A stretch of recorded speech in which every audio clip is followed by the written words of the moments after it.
So in this video, I'm going to give you 2 ways you can raise capital. 2 ways you can raise capital to start that dream business idea that you have in your mind, that idea that you keep thinking about every day.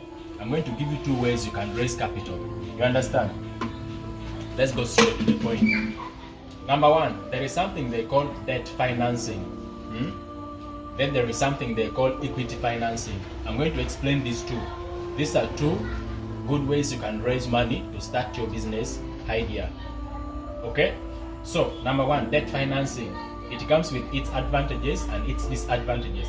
When you talk of a debt is money you borrow from an investor and then you pay it back at a particular period of time with an interest. An interest is what the investor earn. You get it? It's the stake what the investor earn. You get it? That is the reward of what the reward you give to the investor for offering you the money to start the business. You get it?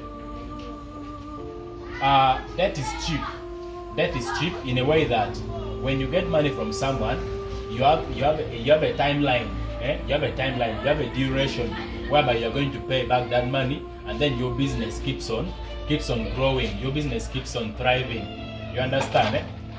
But when it comes to equity is where you invite partners to come and take ownership in your company. They come and buy shares and they take some particular percentage of your company. For example, let's say Tracy, you want to buy, you want to start a business, like you want to start a cafe, and then you want to start with 10 million, but you have only 5 million. How are you going to get the other 5 million? The other 5 million, you get it from your other investors, the partners that you're going to bring. You're going to divide it in how many partners do you want? You want 5 partners, so each of them will contribute 1 million, 1 million, 1 million, until it makes what?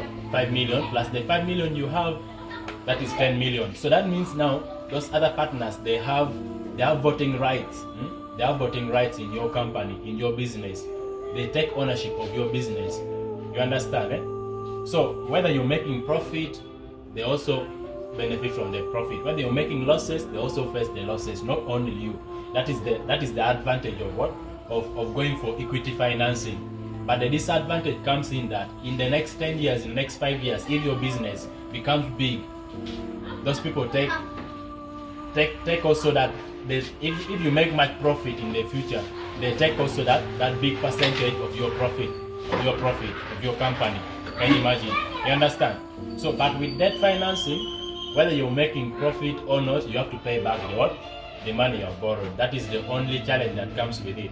So, if you want to choose debt financing is not for people who are just starting from scratch. You understand? It is for people who already have the business. You're already in the field. You already have the business. But if you are just starting from scratch, I would not advise you to go for debt financing.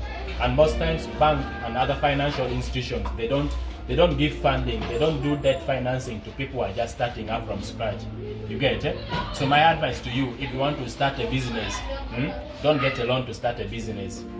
Get a fucking job and then save some money up. Then you start a business. Then you can now go for debt financing. You can now get a loan to boost your business. I remain your number 1 coach.